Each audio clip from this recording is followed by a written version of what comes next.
Hello there, welcome to the Saroy channel and welcome to my omnibus series. I've got so many of these omnibuses that are going to come out so that you'll be able to listen to an hour's worth of stories, which I know you're going to love.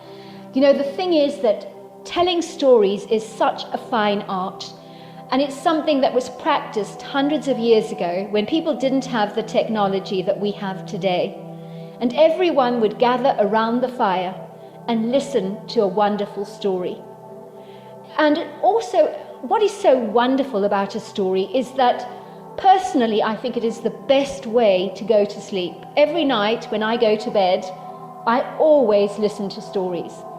And that's something that parents used to do with their children. It's something that they still do with their children. There's nothing better than a good story. And so I hope you're going to enjoy this series. And before we start, I just want to say, do subscribe to my channel because you don't want to miss out on anything. Because I'm in for the long haul and I want to make sure that you get the most stunning stories to go to bed with at night or to listen to when you want to be one of those people sitting beside the fire and listening. Don't forget to subscribe to my channel and let's get started. I hope you're going to enjoy the omnibus. Dear Sarah and all your lovely listeners, my name is Alice. My Bigfoot encounter happened to me in 2007 when I was about 17 years old at the time. I grew up in the Kentucky countryside on a very large working 100-acre organic blueberry farm that is tucked away on a private country road, but is not too far from immediate facilities like hospitals, restaurants and shopping. They are only about a 20-minute drive away.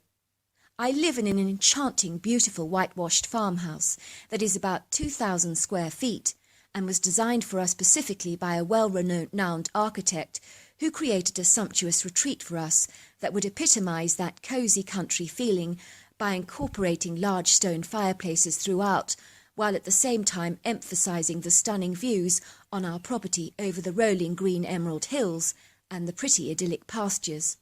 He did this by incorporating large, more modern-style windows that truly made the most of the exquisite scenery of our property. Our architect managed to flawlessly marry the old and the new together so seamlessly to create our ideal dream home. The initial property was an 1800s farmhouse, but its foundations and shoddy, badly built structure were completely unsalvageable, and so we built a brand new home from scratch in about 1995. Our farm overlooks gorgeous views of emerald green countryside, undulating valleys, pretty lily-covered coloured ponds, and a couple of gushing streams that meander throughout the valley. On the left-hand side of our land, we have an area that quite literally we call the woods, and it's a place that is frequented by many of the local wild animals, like the pretty white-tailed deer and other indigenous species so typical to Kentucky. I grew up on our Kentucky farm with my mother, father and two sisters, and as it's a working farm, we often employ outside help to manage our blueberry crop, which can be a huge undertaking at certain times of the year, especially during the harvesting seasons of blueberries, as when you pick the blueberries you need to make sure you remove the ripe ones, leaving the green ones still on their stems, using a very gentle roll of the thumb technique to increase the longevity of the berries and subsequent shelf life. We tend to hand-pick the blueberries the first couple of times, and then one of our farming machines sweep the bushes for the final berries. These are the berries we will sell for the purposes of freezing only, and we have 3 types of blueberries that we grow on our farm that are harvested early, mid-season and late season, and because they're different blueberry species, they taste subtly different, which is why the blueberries you buy don't always taste the same. You might have noticed that. The best tasting and most delicious blueberries are invariably not grown on farms because, put simply, the berries are way too delicate and the bushes far too sensitive for any of our farms to actually cultivate. But these blueberries do have the best taste of all. You can grow them from a seed catalogue or pick up a box at your local farmer's market. But invariably, the best blueberries you'll ever find are those that you naturally forage for in the wild. Anyway, enough about blueberries and on with my story that ultimately led to an extraordinary encounter with a Bigfoot. My story began pretty soon after a strange experience at our home. As I told you, we hire people to help us with hand-picking of blueberries, and although we try to make sure that all those workers we hire are indeed reliable and trustworthy, you cannot always guarantee that. One morning I was lying in my bedroom, fast asleep, and the curtains on my window had been marginally drawn. I was suddenly awoken to a strange tapping sound on the glass window. I know this part may sound rather peculiar to you, but do remember I was in a sleepy state. I looked towards my window, and there was one of our farm workers staring at me blatantly and sticking his tongue out at me and making strange, contorted facial expressions at the window, none that were remotely funny. I just got out of the bed slowly, in that state of semi-consciousness, and pulled the curtain to block out the worker's face, and then I went back to sleep. I do not know why I reacted like this. You would have thought that the man's peculiar facial expressions would have aroused me from my sleep, but I imagine I was just way too drowsy at the time to really perceive what was actually going on. It must have been 5 minutes later when I sensed a presence in my bedroom, and I felt a very solid, bulky form sitting at the end of the bed. I initially thought it was my father, but imagine my horror when I looked up to see a strange man sitting at the end of my bed, studying me with menacingly evil eyes and ogling me far too intently for my liking, making me feel incredibly uncomfortable. Now I really was awake and alert, I can assure you. I knew at once that this was the same wacko man that had been making faces at me outside the window only moments before. He was a tall, willowy man with a sallow, rugged complexion and very deep-set, intense-looking hazel eyes that were so unsettling. I really got the distinct impression that this man was unstable and unhinged, and I needed to tread carefully, as my life could potentially be in perilous danger. I realized he must have got into our house by going through the kitchen door. As you can imagine, I was terrified. What was this cuckoo farm worker doing sitting at the end of my bed, I thought. I knew that his villainous intentions were nefariously evil and despicable, and I wanted to scream, but my gut instinct persuaded me to act as if everything was customarily normal. On reflection, I do believe that if I'd screamed out in terror, this crazy, duplicitous man might have killed me.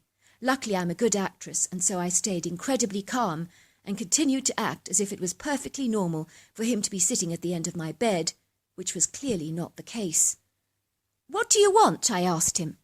"A light for my cigarette," he said. I then proceeded to call my sister. "Julia!"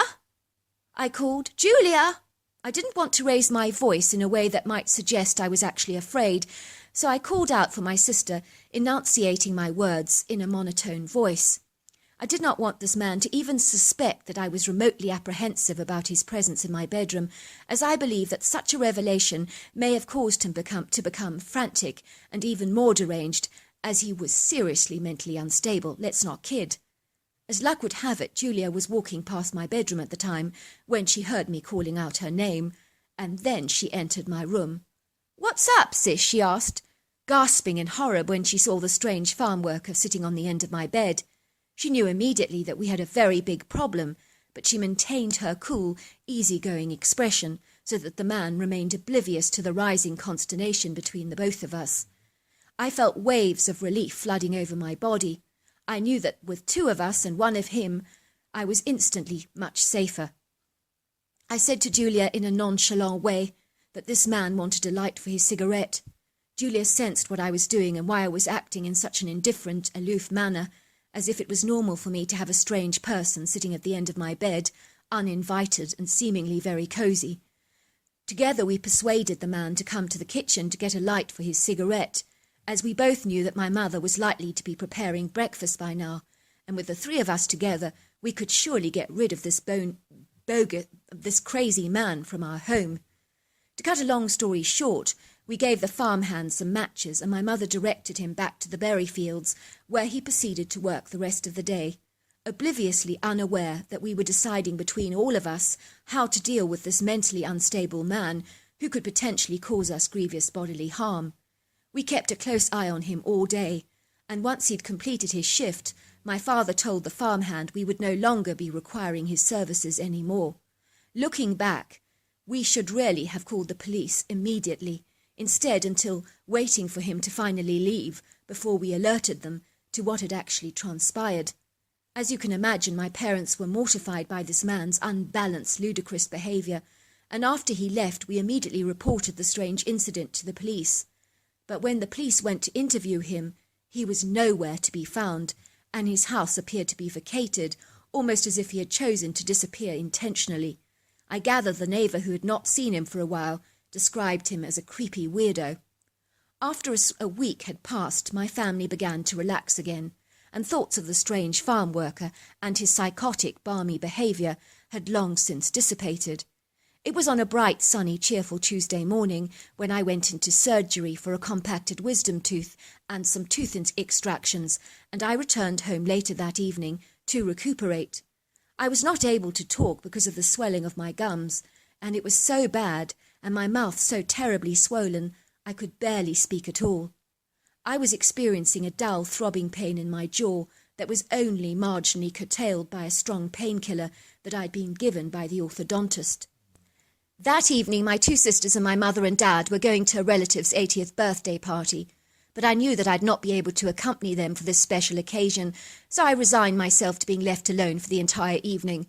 I was disappointed because this relative of ours, a man called Johnny, was particularly special to me. "Are you sure you're going to be all right on your own?" my mother asked, with a worried expression on her face. "I'll be fine, Mum," I scribbled out on a notepad that I was using for the purposes of communication, as I couldn't speak. "I don't feel good leaving you in this condition, but it would be rude not to go to Johnny's 80th. After all, you only turn 80 once." "Mum, I'll be fine," I insisted, scribbling my note down on the piece of paper. "Go and enjoy yourself, and please stop worrying about me.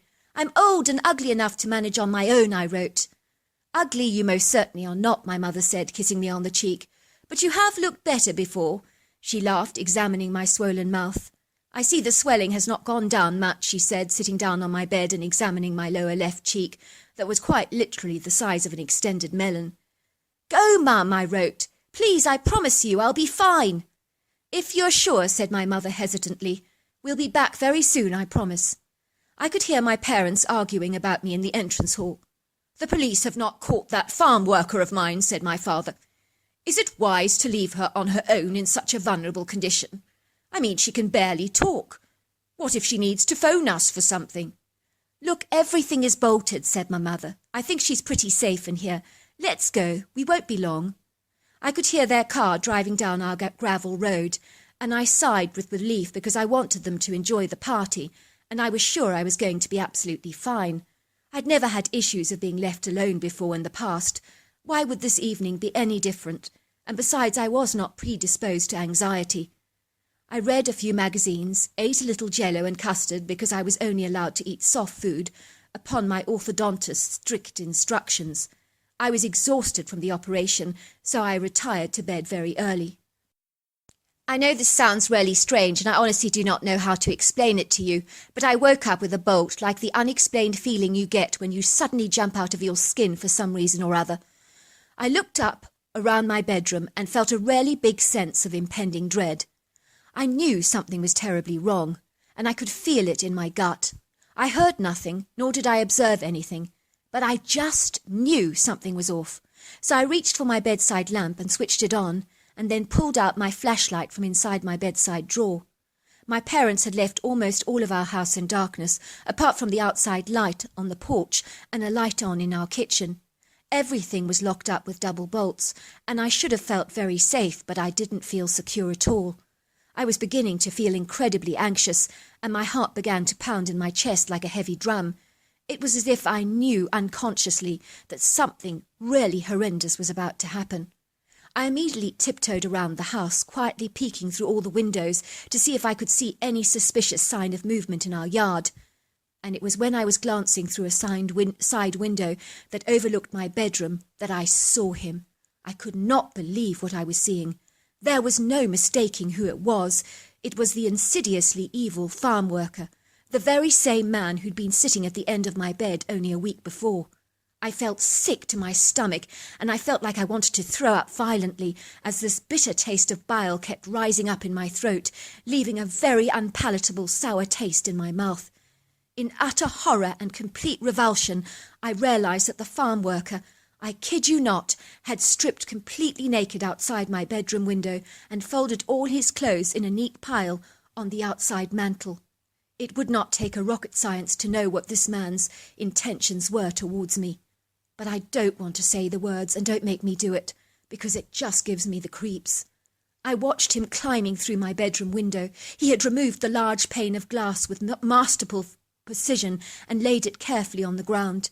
He pulled back my curtain and crept into my bedroom. The most horrifying thing of all was that this huge knobbly hands of his held a massive machete knife that I knew was meant for me. And in that horrifying moment of revelation, I knew I needed to get out of the house as fast as I possibly could. That was clear. I wasted no time in getting out of my house. I was trying not to panic, but I was petrified and terrified all at once. I was so scared that the man would find me and pounce on me. I knew he intended to harm me and possibly even kill me. I tiptoed into my parents' bedroom window on the furthest side of the house, quite a long way away from my bedroom. My hands were wobbling and trembling violently as I pulled up the lever and climbed out of the window, doing my level best to be as quiet as I possibly could, and I just hightailed it to the woods as fast as I possibly could. I didn't have a cell phone with me, but it wouldn't have been much use anyway, as I couldn't string any words together with my swollen mouth and was barely able to talk. So even phoning 911 was not even a fleeting consideration for me. I want to tell you that never in my entire life have I been more afraid or anxious about anything, but in that moment I could not think of anything other than escaping, and the woods seemed like the perfect hiding place, as there was a plethora of the tall cypress, red maple and beech trees there, not to mention lots of undergrowth and fallen timber. It was an excellent place to hide out, I thought. As I entered the wood, it was quite light because it was a full moon on that evening, and the light of the pearly moon and the silvery stars danced through the canopy, providing a beautiful, gentle light. I could hear all the frogs in the valley croaking, and the orchestra of crickets, including the familiar owl calls and the sounds of coyotes in the distance, and their calls did have a strangely soothing, calming effect upon me. I looked around for somewhere to hide, and I found a large bush that I could weave myself under, which is what I did. Funny enough, it was not too uncomfortable, as the ground beneath was strangely soft and spongy. I decided I'd stay hidden until light, just in case that crazed lunatic was snooping around looking for me. Suddenly I heard the heavy footsteps in the woods that sounded like they were of an enormous human being. But in my irrational, fearful state, I perceived that the deranged the farm worker had seen me entering the woods and was now in hot pursuit of me. I just lay on the ground very, very still, hardly daring to breathe, as I was scared that he would be able to hear my breath. I was utterly petrified, and my body was frozen in utter terror. The farm worker whistled happily to himself, and sat on the ground not far from where I was actually hiding. In that moment a horrifying thought occurred to me. Was he toying with me, because he knew where I was hiding? I was almost sure that this was the case. I peeked through the bush to see if I could get a glimpse of what I thought would be the farm worker, and see what he was actually doing. But imagine my surprise and utter consternation when I realized that I was not looking at the farm worker, but a Bigfoot. I could see the creature very clearly, as the moonlight came streaming through, lighting up the dark hair of the creature. I was astounded, amazed, bewildered and shocked all at once. I could hardly believe what I was actually seeing, but there he was, sitting there, yards away from me, larger than life. I knew it was the Bigfoot because of the coverage I'd seen on TV before on a program called Finding Bigfoot. I remember listening to that program with a curious, keen interest, but never really believing that spurious sightings of these creatures were actually real. But there was no mistaking that this was the humanoid ape known as Bigfoot. What else could it possibly be? I think it must have been about 10 foot tall, 900 pounds and 5 feet wide, and it appeared colossal and jumbo in size. In the dusky light, I got a glimpse of the cone-shaped head and the bright red eyeshine.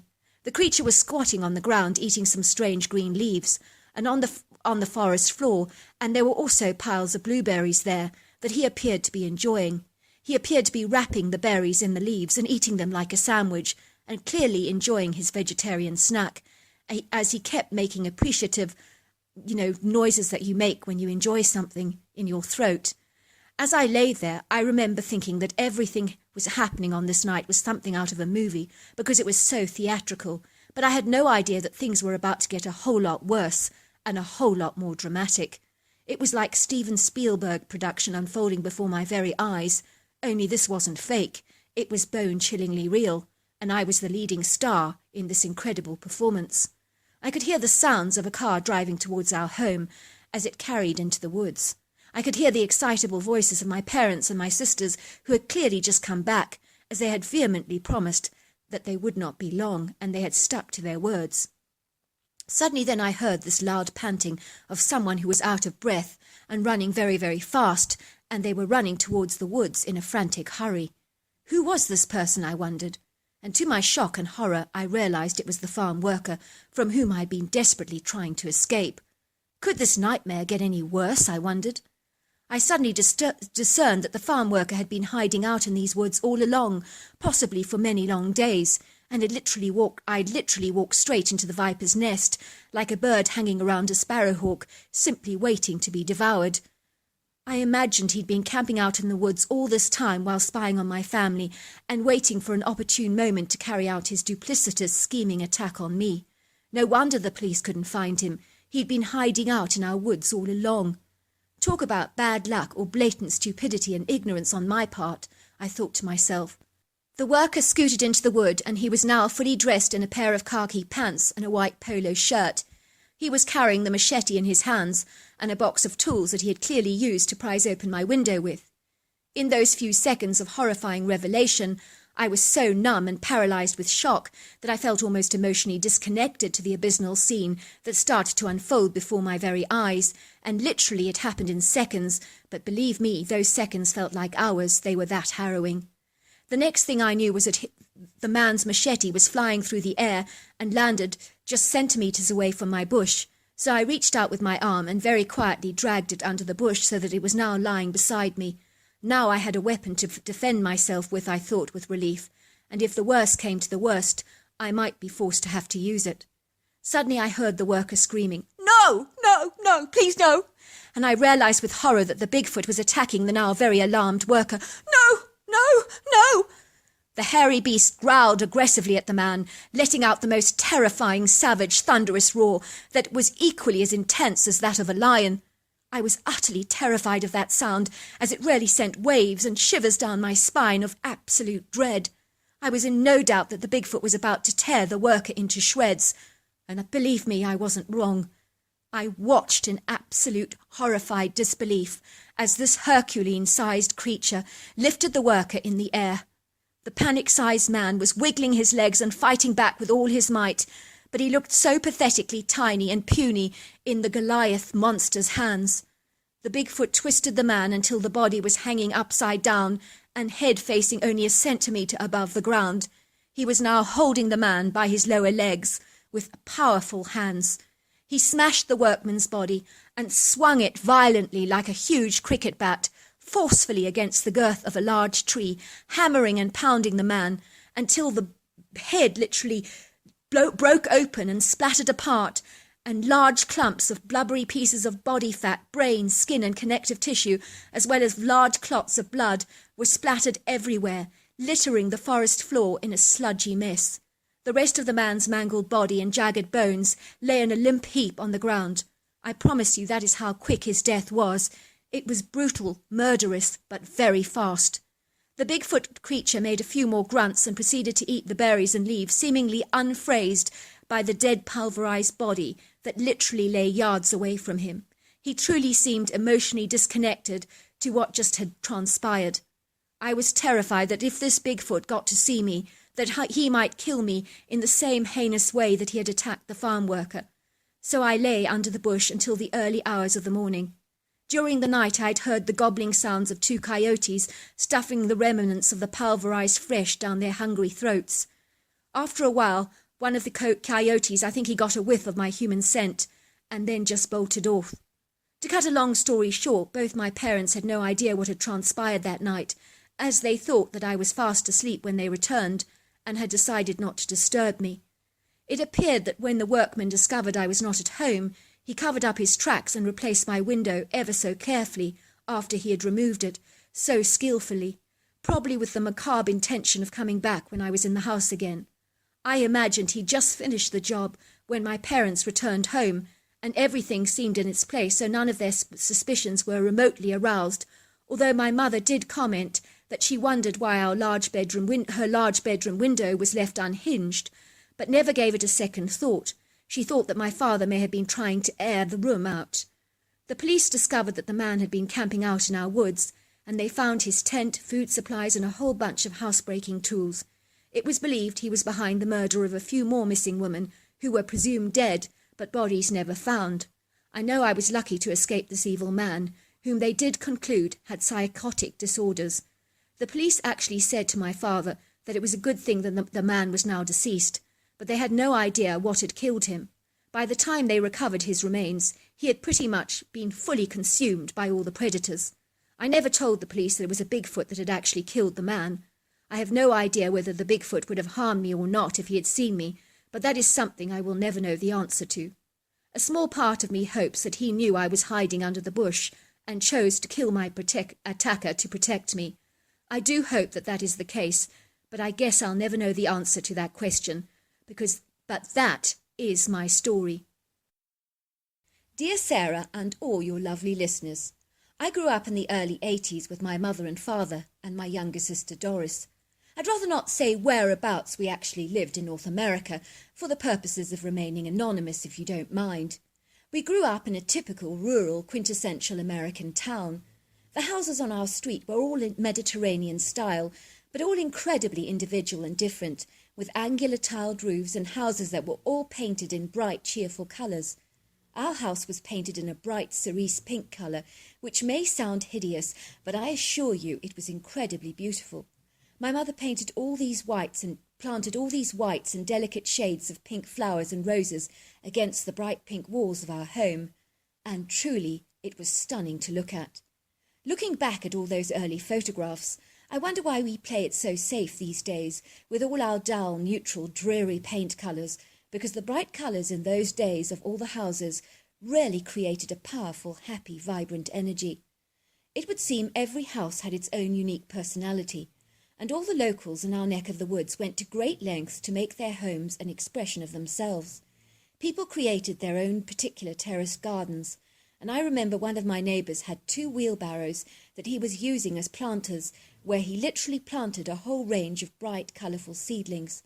I promise you it looked stupendously wonderful that everyone in our street copied his ingenious idea, and everyone began to have their own wheelbarrows bursting with colourful blooms.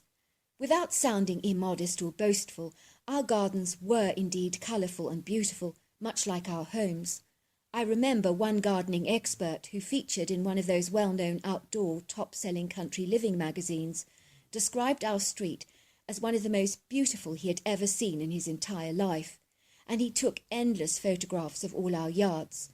I remember he told my delighted mother that he was literally going to go back home to paint his house a cerise pink, because he said that colour accentuated all the white roses in the yard to such stunning perfection, accentuating their delicate magnificence. Every house in our street had its own porch and entertainment area, as well as their own swimming pool for cooling down on those sweltering hot summer days.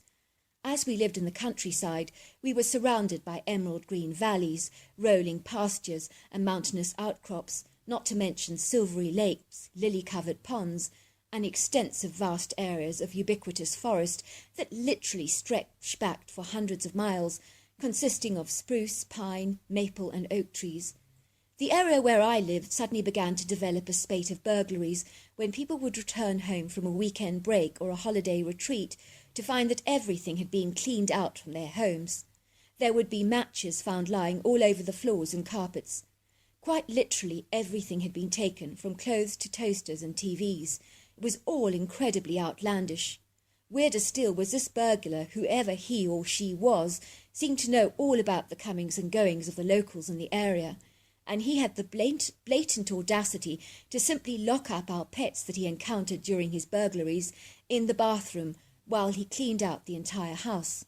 One neighbour who was robbed had actually got 2 large Rottweilers, and yet this burglar had squirreled them away in the little bathroom, and the owner was completely flummoxed.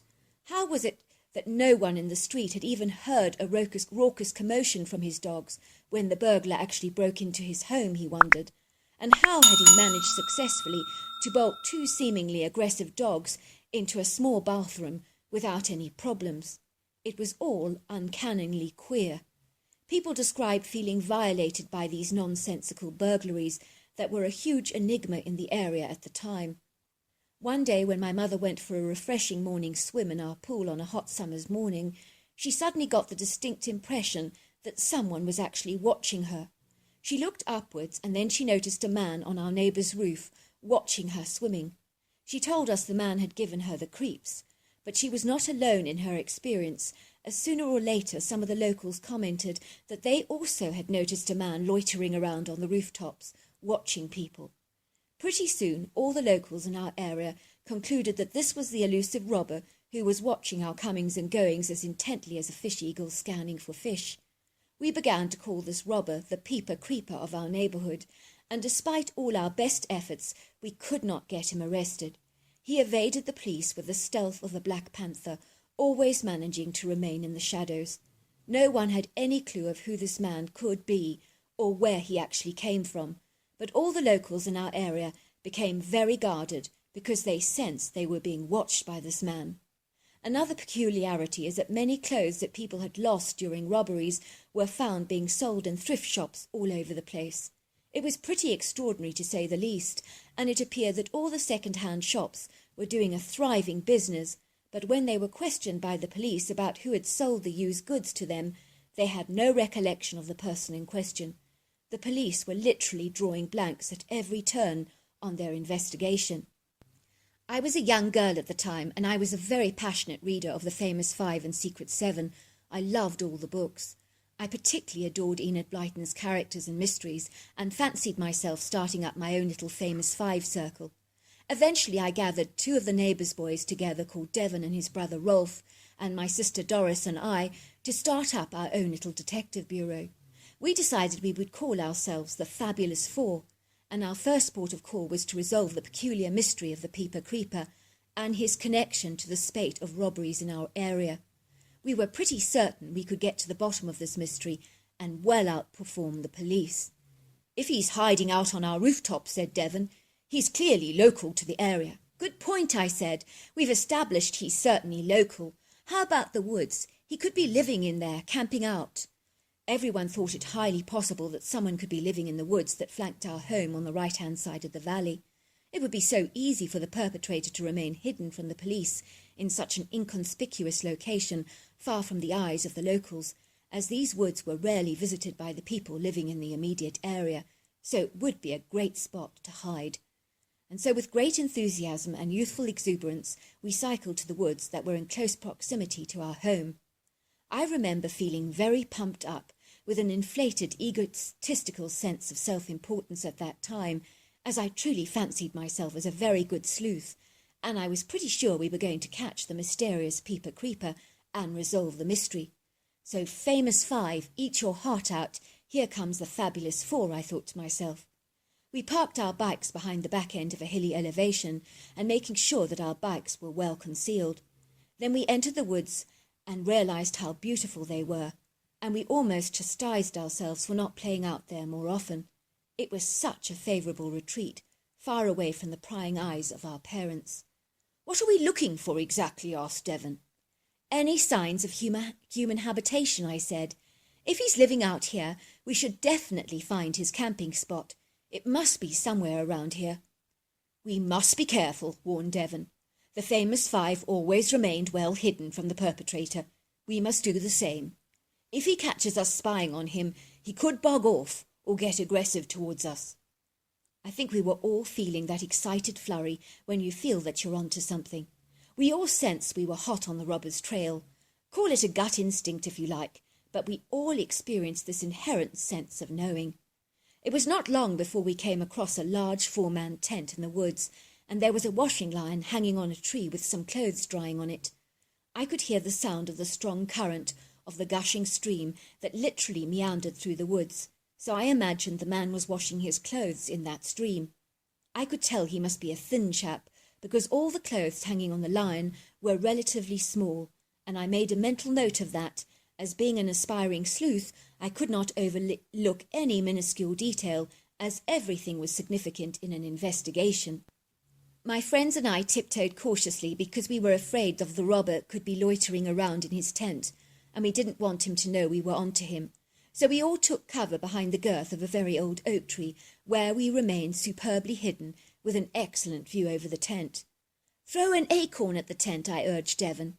"If Creepers Peepers is in the tent, he'll come out to investigate the noise, and then we'll know he is in there right now." Devon threw a couple of acorns at the tent, and imagine our surprise when a hairy monster came crawling out of the tent, and he rose up on 2 feet like a human being. But this extraordinary-looking creature was most certainly not human. But what was he? We couldn't even imagine. In all our young lives, we had never seen or heard of a creature like this, even existing in North America of all places. I think all 4 of us stared at this creature in stupefied horror, just so bedazzled by the hairy critter that none of us moved a muscle. We were seemingly frozen to the spot, but thankfully well hidden from his sight. One thing is for sure, we had never encountered a monster like this before, and we were clueless as to what on earth this strange creature actually was. I know I was younger at the time and shorter than I am now, but I would estimate that this hairy creature was about 8 feet tall, 700 pounds, and 4 feet wide, but I cannot be certain of those facts. What I do know was that this strapping, thick-set creature was in no uncertain terms absolutely colossal, hefty, and incredibly burly. He was covered from head to toe with long, shaggy auburn hair that had Spanish moss growing in some parts of his fur, which I remember thinking was extraordinarily strange, as I've never seen moss growing on an animal before like this. He had the most massive shoulders that I've ever seen, and a soccer ball-shaped head with a very long face.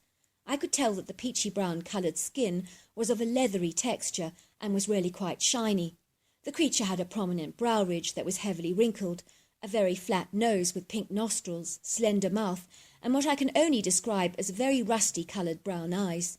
One thing that really got my attention was the well-defined muscle mass, because the creature was powerfully strong, very lean, and exceedingly muscular.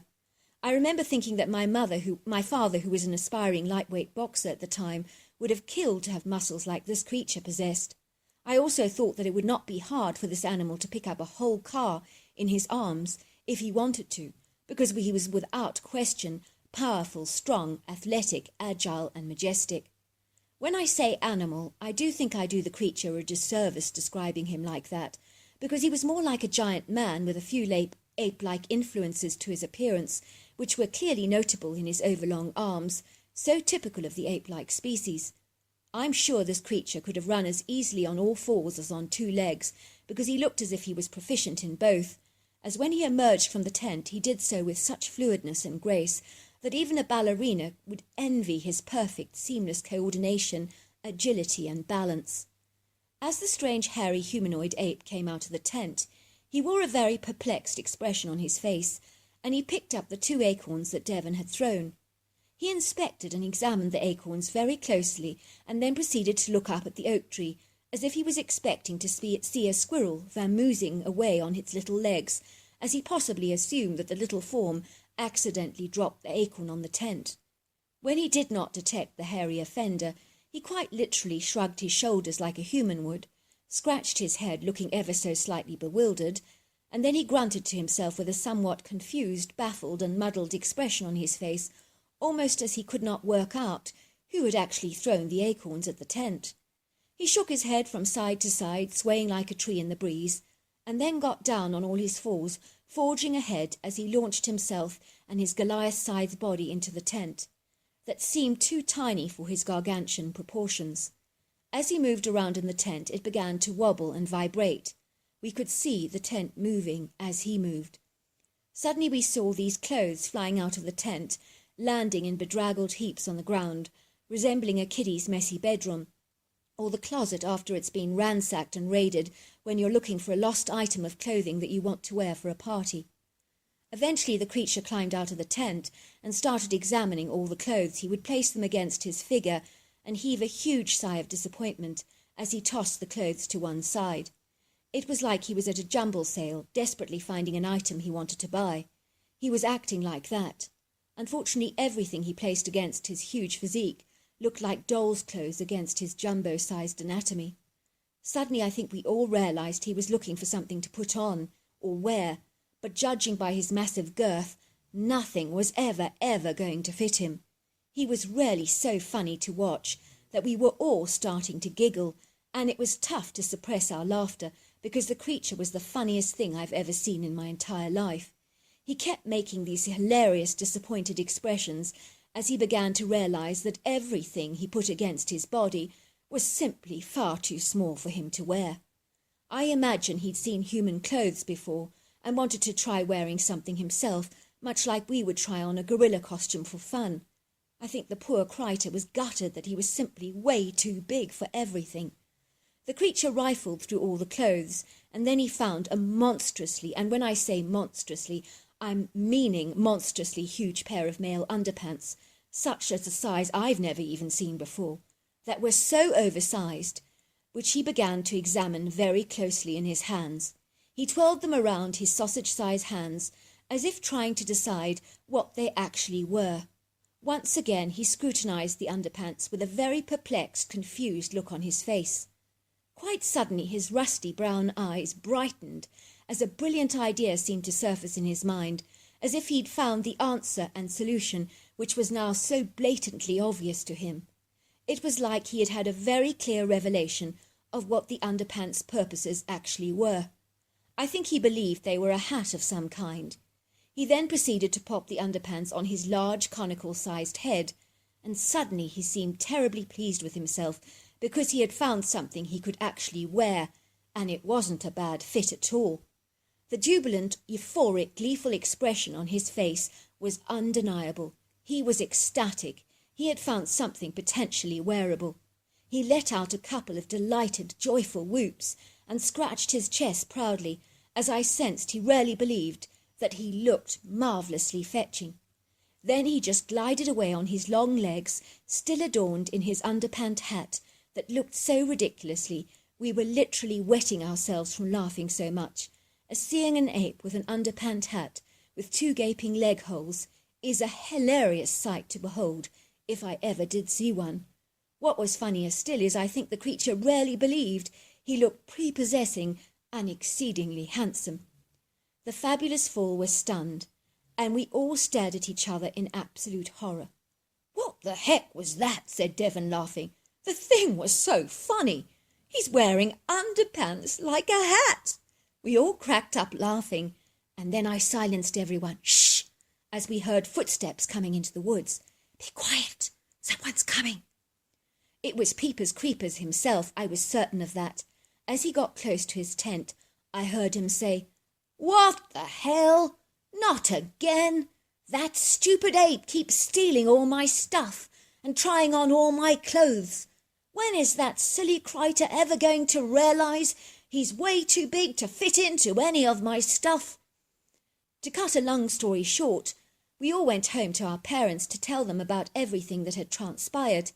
They believed our story, minus, of course, the ape-man part, because, as you well know, it's very hard to get people to believe in the hairy, ape-like humanoid. We were lucky that we were children at the time when we told everyone about the hairy creature, so that the adults just dismissed our encounter as fictitious and comical joke on our parts. As we got older, we kept our lips tightly shut for fear of ridicule, because we knew no one would ever believe our story. The police were called and the fabulous four were congratulated for their excellent sleuthing. I remember we all felt as proud as Punch, because we'd discovered the mystery burglar that had been robbing our homes for so very long, and soon word got out among the locals that we'd been responsible for catching the Peeper Creeper ourselves, so we were gifted by all the locals with all our favourite candies and chocolates for a job well done. The man was indeed arrested, and all I know is that he sold everything he stole from our homes to thrift shops and second-hand stores, who were doing incredibly well and a thriving business at the time, thanks to him. He was stealing all our stuff to support his life as a vagrant living in the woods. He had been watching all the locals by observing all our comings and goings from our rooftops. In his younger days he'd actually been an aspiring dog trainer, which might explain his success in locking up all our dogs while burglarizing our properties. One of the policemen told my mother that the man was as nutty as a fruitcake and stark raving man, mad because he had told him that there was a giant ape living in the woods who had also been responsible for stealing some of the locals' clothes. "I'm not the only thief," he protested. "An ape man is also to blame for all this as well." "It's amazing," the police officer continued to my mother, "that people will go to extraordinary lengths to blame someone else for their crimes." "I've heard it all before," he said. "From a spaceman told me to do it, to the voice in my head, and now it's a spurious ape man living in the woods." As if we would ever fall for such ridiculous mumbo-jumbo, but they will do practically anything to relinquish the blame. I was to find out in 2009 that this hairy humanoid was in fact a Bigfoot, and I phoned all my friends excitedly to share the amazing news with them that the funny ape-like humanoid had been identified and had a name, and it was known as Bigfoot. They were thrilled that the creature had a name, although we called the one that we encountered Panto, as he wore underpants as a hat. I recently got permission from my friends to share this incredible story with you, providing, of course, we all concerned can remain anonymous. I hope you enjoyed my story. Dear Sarah and all your listeners, my name is Celine, and my extraordinary Bigfoot encounter happened when I was only 7 years old in 1987. But before I delve deeper into my extraordinary story, allow me to paint an amazing picture of how it all actually came about. In short, I grew up in Kentucky on a very large multi-generational 750-acre farm that is absolutely enormous, but it has passed down from one family member to another since the early 1800s. The first owner of our property, a blood relative from my father's family side, a gentleman called Mr. Earl Tucker, specified that it was his vehement desire to keep the land in our bloodline for generations to come, and our family has remained staunchly unwavering in adhering to that promise.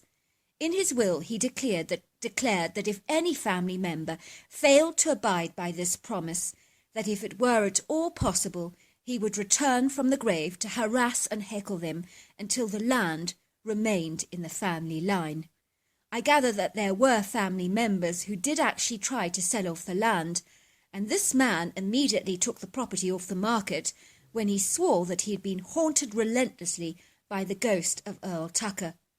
The story goes that Mr. Tucker appeared to him on multiple occasions and afflicted him with great trepidation and a feeling of purgatory on a tireless basis by standing at the end of his bed, staring at him night after night, until the man could bear it no longer. To make matters worse, the man did actually declare that even during the daytime and in intimate bath time rituals, he could feel the unceasing, steely eyes of Mr. Tucker upon him, even though he could not physically see him, and it caused him to become incredibly anxious. During his lifetime, Mr. Tucker smoked a very selective brand of tobacco, and it was said that the potent aroma and stench of his tobacco lingered and wafted around the house day and night, and could be smelt in the curtains, rugs, and furniture in the house, and could not be scrubbed or washed away. It only ever dissipated once the family member in question took our land off the market.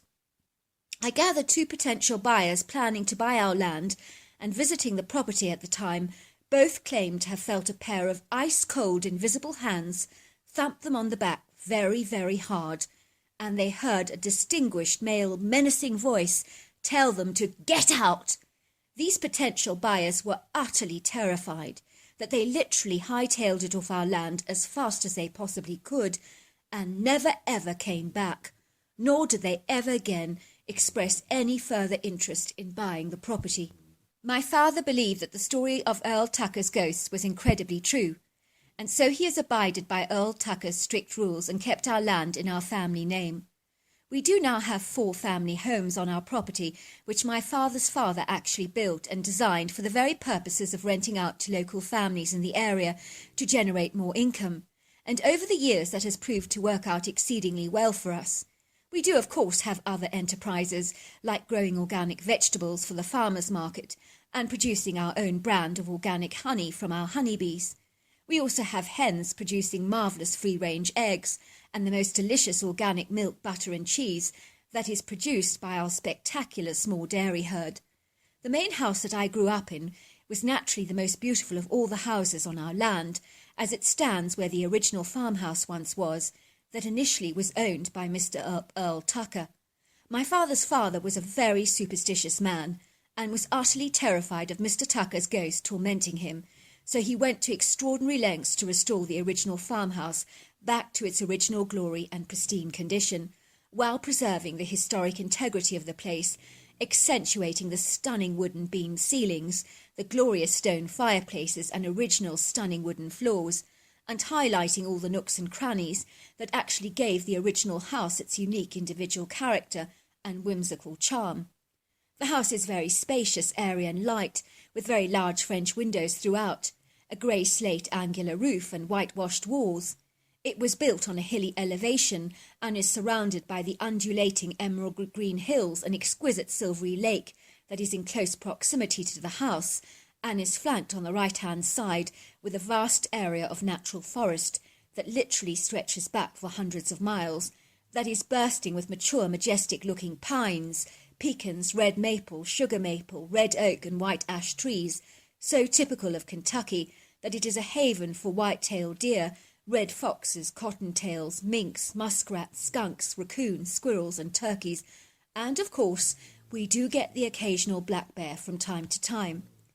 Once the restoration of the original farmhouse was actually completed, my father's father swore that a beautiful white dove literally flew into the house and sat on the mantel of the original stone fireplace and proceeded to sing an enchanting bird song, and then it just flew away. My father's father unequivocally believed that Mr. Tucker was proclaiming his approval of the restorations to the property, and no one ever doubted in our family that this story was unelaborated and true. So as I told you, I grew up in this quintessential, beautiful, traditional 1800s farmhouse with my parents and my older sister Nina, who was only 2 years older than I was. One day my sister and I were playing by the lake while my mother had become fleetingly distracted by the sound of the telephone ringing, which she quickly ran to answer. I believe she thought we were playing on the swing set in the backyard, which actually wasn't the case. At that moment she was talking on the telephone to the garrulous Miss Chewing-Gum, who would literally prattle on and on forever. I gather she was one of these tiresome people that, despite the obvious verbal bombshells like, "I really think I better go now," and "there is a cake burning in the oven," Miss Chewing-Gum would never get the message, nor would she ever shift from the phone call. We called her Miss Chewing-Gum because, try as she might, my mother could never get the tiresome, babbling and chuntering woman off the telephone. My mother would describe her as so difficult that she was almost worse than trying to shift chewing gum that had got caught on a pair of clothes. So her nickname just stuck, and I never ever knew her real name. I kid you not, my mother said she was once on the phone to Miss Chewing-Gum and put the phone down for a few minutes to attend to one of our nappies when we were very, very young, with the full intention of surreptitiously returning to the call only moments later, as if nothing had actually transpired. Imagine her immense surprise and shock when a full hour later she suddenly remembered that she was supposed to still be on a phone call with Miss Chewing-Gum, and so she picked up the receiver only to hear Miss Chewing-Gum waffling and droning on, and obviously obliviously unaware that she had been talking to fresh air for an entire hour. So my mother just picked up the call and resumed the entire conversation, with Miss Chewing-Gum none the wiser for that. I loved playing around the lake as a little girl, and whenever my mother's back was turned, Nina and I would mischievously amble down to the lake, as we loved playing there, and my mother never really allowed us to be close to the water without being supervised. My sister and I were standing on the slight elevated grassy embankment that surrounded the large lake, and we were both taking turns in walking across a large piece of timber that traversed and spanned the shallow end of the lake, like a floating, bumping and doddery bridge. It was very wobbly and slippy, which made it all the more challenging and fun for us as kids. On this particular day we both succeeded in attempting several triumphant rounds of this precarious high-risk balancing act, seemingly oblivious to the perilous ramifications of our game, if things should go badly wrong, which invariably they did. I still remember that day with such a crystal-clear clarity, as if it was almost yesterday, because it is seared in my memory like a tattoo on a sailor's arm. There are so few memories I have of my early life as a young 7-year-old girl, but this is a moment in time that I have never, ever forgotten. I remember absolutely everything about this day with such a crystal clear clarity, from the reflections of the trees in the water to the sight of the dragonflies buzzing across the lake. I also vividly recall the sweet, intoxicating smell of pine needles that infused the air with the scent of Christmas, to the warm, sunny shafts of sunlight that warmed my back with their brilliant sunny rays. I even recall those hazardous moments as my wobbling white tiny feet sprawled out over the tree limb that lay across the water. I could feel the rough texture of the brown bark beneath my soft feet as I pulled my weight forwards to stretch out my other leg. The log was wobbling underneath my slight weight, but I was not at all concerned about this, and I eagerly pressed forward with extreme confidence and exuberant enthusiasm as I giggled happily, while Nina clapped jubilantly. I could hear her chuckling with delight as she watched me balancing across the timber beam. But then as I put my foot down on the mossy edge of the bark that was so slippery that I suddenly began to lose my balance, I skidded and went flying and then crashing and finally sinking and plunging into the murky depths of this icy cold lake. I remember my pretty blue dress got caught up in something under the water, and I don't actually know what it was, but I was frantically trying to pull my dress away from it. And whatever it was, this structure was holding it down so hard that, try as I might, my dress would just not shift, and neither could I. I was fighting tirelessly to escape this watery grave, and I fought with all my might and with every strength that I had left in me, while oscillating my arms and legs under the water like a frantic octopus. It didn't help at all that I could not swim either, which made my hopeless situation all the more deadly. I was desperately distraught and wildly trying to get air into my lungs, struggling to breathe and swallowing copious amounts of water. After a while, I just guess I surrendered to my fate, and I was filled with these incredible waves of peace, tranquility, and joy. For a moment it did feel as if I was floating in and out of my body, as bizarre and as strange and peculiar as that may sound. Suddenly the feeling became almost euphoric. I gather Nina had watched me for a moment, and then in absolute horror, realizing what had actually happened, she ran back to the house to call my mother. Quite suddenly I could feel myself being pulled away and dragged from the watery grave in which I lay, with the full force and strength of something very huge.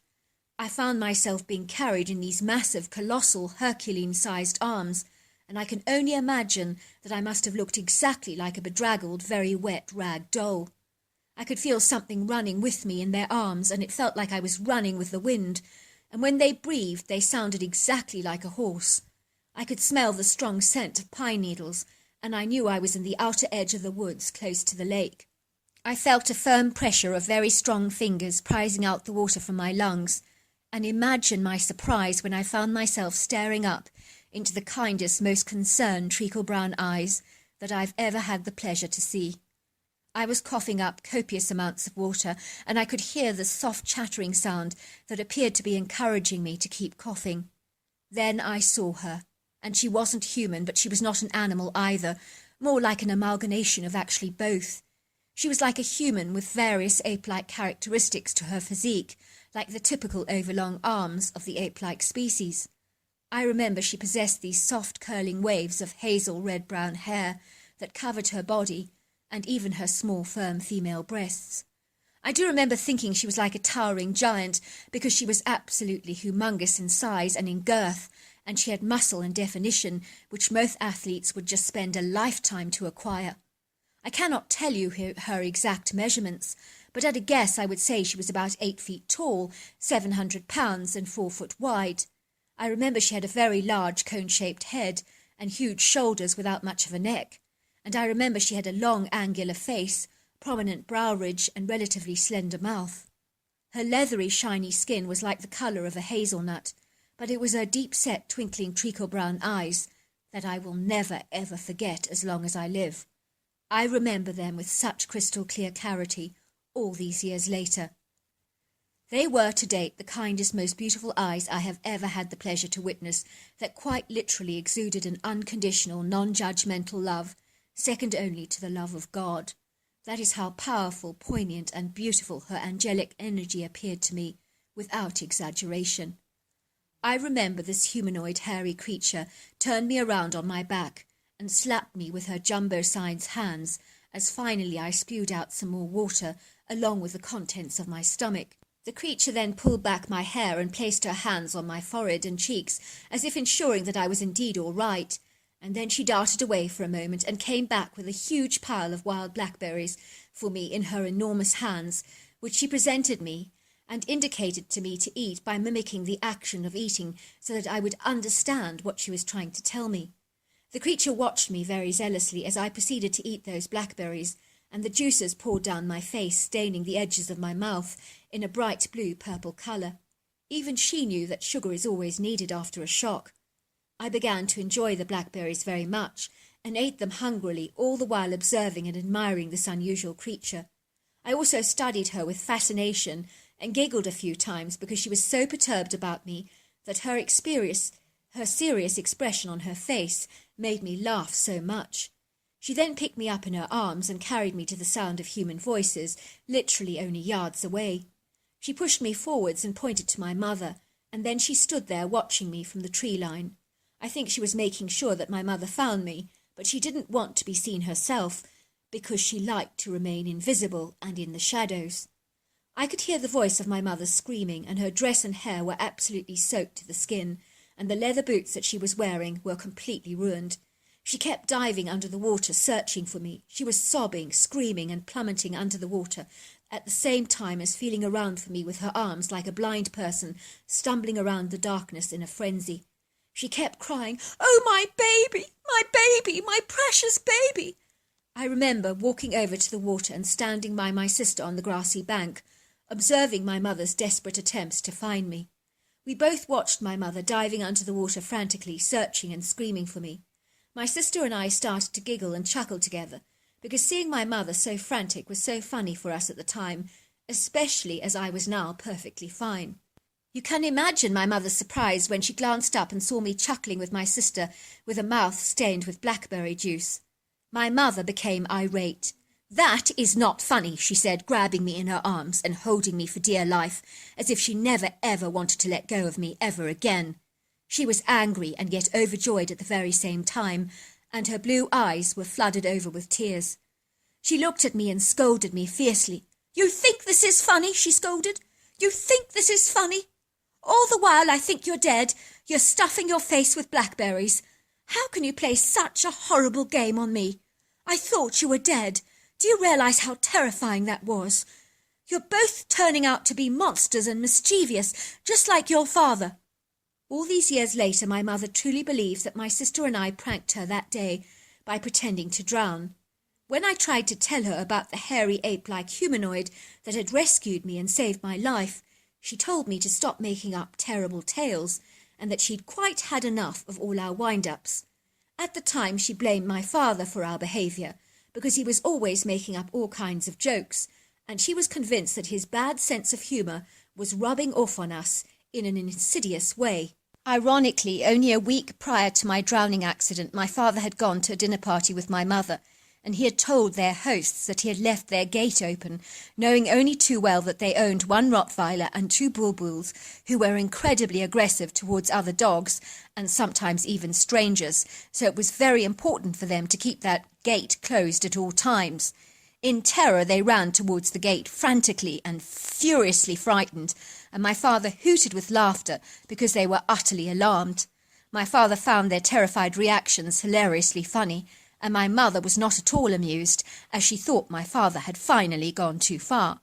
So I guess it was easy to say why she thought her two children were a chip off the old block and were winding her up all the time, which was most certainly not the case. Many years after that drowning incident, my sister and I would play in the woods on a continuous basis. We would absolutely love it there, especially when it was very hot, because the shade of the trees provided us with cool relief. We also loved to watch the wildlife in the woods, and the rabbits and the squirrels were our greatest source of fascination. I do remember feeling that we were being watched, but it was never an uncomfortable feeling, and there was on no occasion ever a horrible smell. Growing up, my sister and I did swim in the lake a few times, and we would take off our T-shirts that we wore over our swimming costumes. If it was blackberry season, I would get out of the water to find my T-shirt piled high with blackberries, and I knew immediately that it was the humanoid ape that was reaching out to me saying, "I'm still out there in the woods, but I'm looking over you." My sister would always complain that only my T-shirt was filled with blackberries and that hers wasn't, and it wasn't fair, and she felt incredibly cheated, but I always shared the blackberries with her. She would wonder where they actually came from. I naturally always knew, but I never told her. When I was older and I got married to my new husband, and I moved into one of the residential homes on our land, given to us by my parents as a wedding present that naturally could not be sold because of Earl Tucker, so I was still on my childhood home turf, so to speak.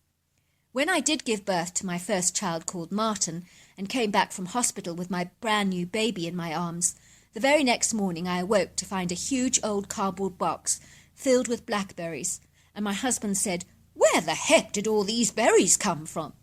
I smiled at him knowingly and said, "Someone's wishing us well."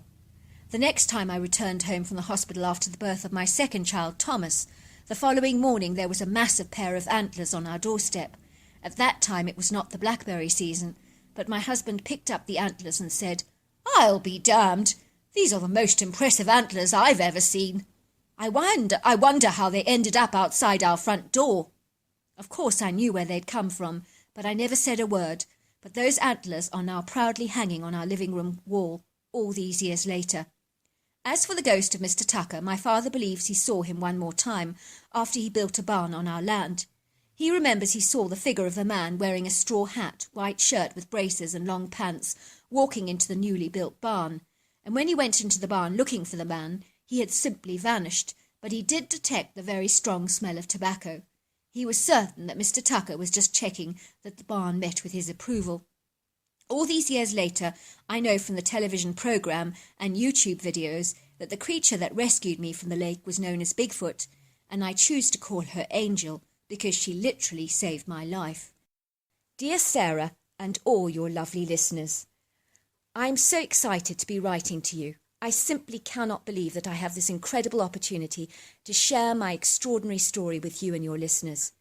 It would appear that you have an awesome open audience that has very unprejudiced, unbiased minds and are not judgmental and condemning, which gives me the confidence and courage to share my extraordinary story with you. I really do feel that this was all supremely, divinely orchestrated, because I have never heard of your channel before, and it was by random chance I found myself listening to Sandra's phenomenal tale all the way from South Africa, and those lizard monsters that her grandfather's farm worker encountered in Maholisburg. I am only awestruck and amazed and encouraged and fortified by her boldness to come forward and reveal her extraordinary story. I truly never ever believed that I myself would actually have the guts to share mine, for fear of being ridiculed and disbelieved. My story has remained a secret for many long years, that is until now, of course. My name is Melissa, and I'm from South Africa, and I also encountered those bizarre lizard-like creatures in the Maholisburg area that the worker Simon described so eloquently to your audience of listeners. And to date, I have absolutely no idea what they actually are. But I will say this, they are insidiously evil. I grew up on a farm in Maholisburg in southern Africa. Maholisburg has been occupied by humans dating back for 2 million years, known as the cradle of mankind. Believe it or not, is 100 times older than Mount Everest and half the age of the Earth. After World War II, many of the local farmers in the area started producing tobacco, vegetables, or growing oranges in this part of the world, not to mention beef farming, which became increasingly popular. My father was an orange farmer, so growing up we would be surrounded by the uplifting aroma of oranges that literally wafted all over the valley, and it was the most glorious, wonderful citrus smell that always elevated your mood and lifted your spirits. I believe that the citrus scent was just so incredibly uplifting and also very strengthening to the immune system that we never had a single sick day for a day in our lives. Believe it or not, I gather that they have actually used orange oil and vaporized it in hospitals in America to uplift patients and to speed up the healing process with phenomenal results. And I promise you, believe me, it works. Maholisburg consists of vast areas of natural open wilderness that we call veldt, with lots of mountainous outcrops, valleys, prolific indigenous trees, and lots of wild flowers growing liberally around the landscape. When I was about 13 years old, my parents sent me to boarding school in Pietermaritzburg during the 80s period, and so I would always return home to our farm during the holidays, which I simply loved. I really loved the school holidays because growing up I relished spending copious amounts of time out of doors by the pretty gushing stream that meandered through our farm and was surrounded by weeping willows that were always stacked with hundreds upon hundreds of little rounded nests that belonged to the bright yellow weaver birds that loved making their nests over the stream. The bright yellow weavers were the male birds, and the females were a much duller sallow yellow colour.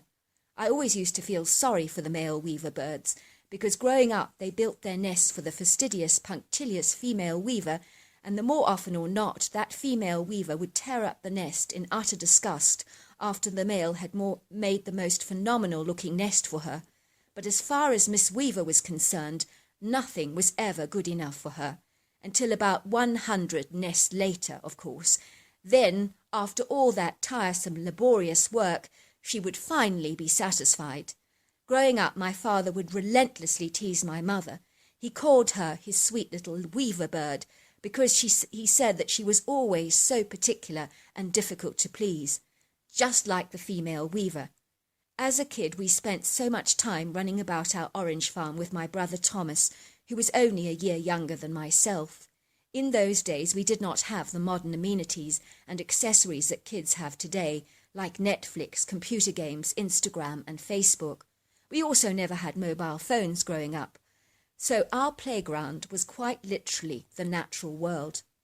As it is invariably incredibly hot during the summer months out here in South Africa, especially on our land, we would spend countless hours swimming in our pool playing all manner of games, like Marco Polo. We would also ride our ponies across the countryside, and we were both very keen and very good riders. We also loved attending to our horses' every need, washing them down and brushing them until their coats gleamed with a lovely hazelnut colour. The first time I saw one of those lizard-like humanoids was when I was playing with my brother on our farm by the pebbly stream. I do remember we were trying to balance on those precarious sheer rocks to see who could cross without falling into the water first. It was a test of who had the best balance between the two of us, and I'm pleased to say I almost always won. Suddenly we both heard this most horrible, low, guttural, throaty growl, and we were startled and terrified by the noise. But as kids, we were also irrationally curious and very inquisitive. My brother told me to shush, shh, shh. As we ventured forward, that was when we saw this hideous thing, and I have never, ever in my entire life ever seen something so hideously freakish and grotesque in all my born days. This colossal lizard-like humanoid was 8 feet tall, 5 foot wide, and had human-like arms and long bow-like legs that were bulky and powerful as well as thick and sturdy. It also possessed a very chunky tail that I believed helped the creature to balance, as it stood on 2 feet and was clearly bipedal. You know the distinct markings that you often see on colourful snakes? Well, the skin on this creature was exactly like that, but it was bright red and tawny brown in its markings, and this was all over its body. It had a rounded face, much like a Komodo dragon, with a huge mouth and dagger-shaped sharp teeth, and it had lizard-like brown eyes and a large flicking tongue that I think was a censer of some kind. My brother and I were so terrified by this horrendous-looking creature because we were in no doubt if he saw us he would eat us alive, but we could see he was growling at something else, and we realized that it was another one of these creatures that was equally as ugly and grotesque and vicious as he was. But this creature was yellow and orange, and it possessed red markings on its face, and was a whole foot shorter than the other creature. I could not believe that the creatures were fighting over this human corpse. I recognized the T-shirt that the man was wearing almost immediately as belonging to one of the citrus workers, a man called Jacob, who was a worker on our family-run farm, a lovely person that my brother and I really warmed to because he was always telling us funny jokes and making us laugh. My eyes filled with tears when I observed this sorrowful, tragic scene unfolding before my very eyes, like something out of your worst, most horrifying nightmare, and knowing that Jacob's family would be devastated by his demise, was even more horrifying. I could see that the head was disconnected from the neck and was lying separate from the body like a lone soccer ball. I thought it was extremely odd that these creatures were not willing to share the kill together, so to speak. The smaller of the two humanoids relented, surrendered, and resigned, and accepted defeat to the larger reptilian, which was just as well, I thought, because if he had not given in, I'm pretty certain he would have been killed. We watched him bustle away on his thick bow legs. We observed with absolute horror this ghastly creature gobbling and devouring Jacob's body, and he was a messy, disgusting eater, splattering pieces of the corpse all over the place like cake crumbs being flung around a kid's playground. He made light work of Jacob's body and had eaten everything in about 15 minutes. My brother and I hightailed it back to our home as fast as we possibly could to tell everyone that Jacob had been tragically killed and murdered by a hideously ugly lizard man. We were both crying hysterically and were frantically terrified. Imagine our shock and confusion when Jacob, our farm worker, walked into the room and my parents assured us that he was indeed not dead. My brother and I ran open-armed towards Jacob, hugging him tightly between our sobs and saying, "You're alive! You're alive!" He looked at us with a shocked expression on his face and said, "Is this supposed to be some kind of a sick joke or something? Of course I'm alive." As you can imagine, my brother and I were so confused because we rarely believed we'd actually seen Jacob being devoured and murdered by this heinous lizard-like humanoid. But maybe it really was a case of misidentification, and someone that looked remarkably like Jacob, but I'm glad to say it wasn't him, had been killed instead.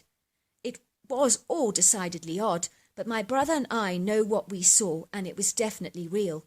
We did hear that a couple of workers from a neighbouring farm had quite simply just vanished without a trace, so maybe one of these men was indeed killed by the lizard. The next time my brother and I saw that lizard-like creature again was when a man of very great prominence, who was exceedingly wealthy and who travelled the entire world, spontaneously came and visited our farm. None of your listeners would have ever heard of this man before, but I can assure you he did mix in very distinguished high-profile circles among the elite in South Africa, so to speak.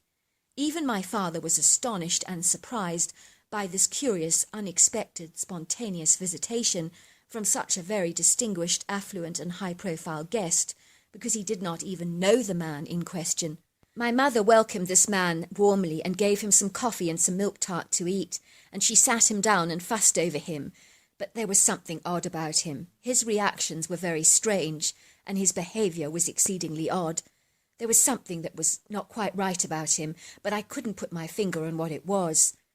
He then proceeded to ask if he could actually go for a walk on his own, which was also pretty strange behaviour from a guest that my parents were entertaining.